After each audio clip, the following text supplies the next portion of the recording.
and what you've heard. Awesome. Good morning. I'm Annie Connors, and I do a lot in the community with mental health stuff. I'm a nurse, but I also do a lot with adult ministries here at Grace. So first, I just want to say thank you to Brian publicly and to our church, because they are very open to let us do things for the community within this church that doesn't even really have to do with our church. For example, I help with a nonprofit called Navigate Hope, which does a lot with mental health stuff.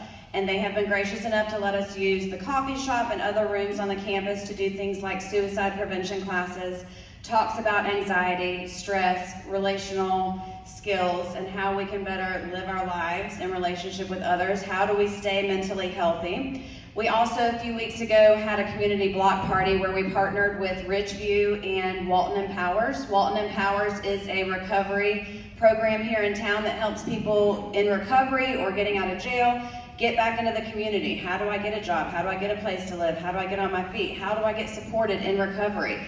How, if I've spent some time at Ridgeview, do I then come out and have a community to walk me through the healing process and continue to do that throughout getting healthy or going back into a normal life situation? So we actually had a rain delay and had to reschedule it from the first time. And like he said, I'm involved in a lot of things, and I was kind of tired the day that we had our community block party. And just kind of like talking to God on the way here, saying, you know, God, I'm tired. I don't really feel like doing another event. And I have to do another event, which I signed up for. So just to be honest and be human and vulnerable with y'all, I didn't really feel like doing it that day. But I said, God, I'm showing up. And I don't know if anyone else is going to even show up to this thing. You know, the devil plays tricks on your minds. No one's even going to come, you know, all the things. So I said, I'm showing up, and you just make the day what you want it to be. And I didn't realize even how the day was going to go. I was kind of the go-between between the church and all the different organizations that were represented that day, sharing resources. And at some point in the day, we started having people go up and share their story. And that is where hope and healing is being found. Sharing stories. That's where we learn from each other. That's where we borrow hope from each other, see God work in other people's lives and realize he can do that in our life.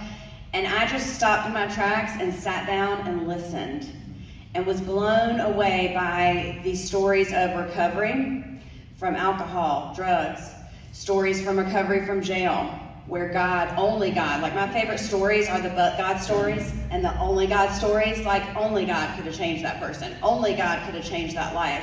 And I heard several stories that day that literally stopped me in my tracks. So one of the things I do here at Grace is on Sunday mornings at 9 a.m., I lead what's called a joy group up behind the coffee shop in the meeting room.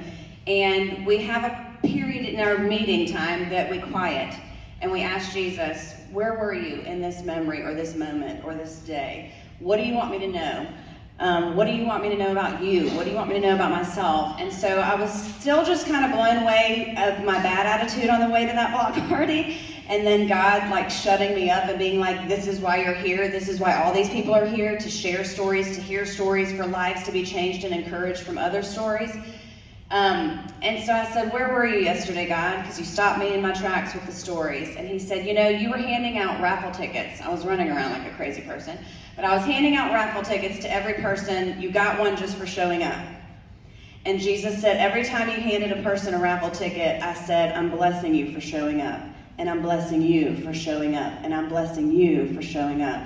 And he said, Annie, I blessed you for showing up in an unexpected way. And those stories touched your heart, and they rejuvenated your want to help people in the community, and you're doing things for a reason, and even showing up. If that's all you got, if that's all you can give me, show up, and I will bless you, and I will use you, and it will be for my purpose.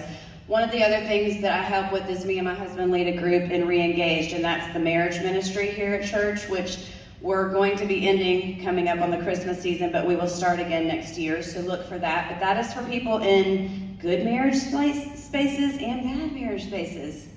So one of my favorite things to see is one week a couple comes in and they're in a bad place, and they don't even want to look at each other, and you can feel the tension in the room.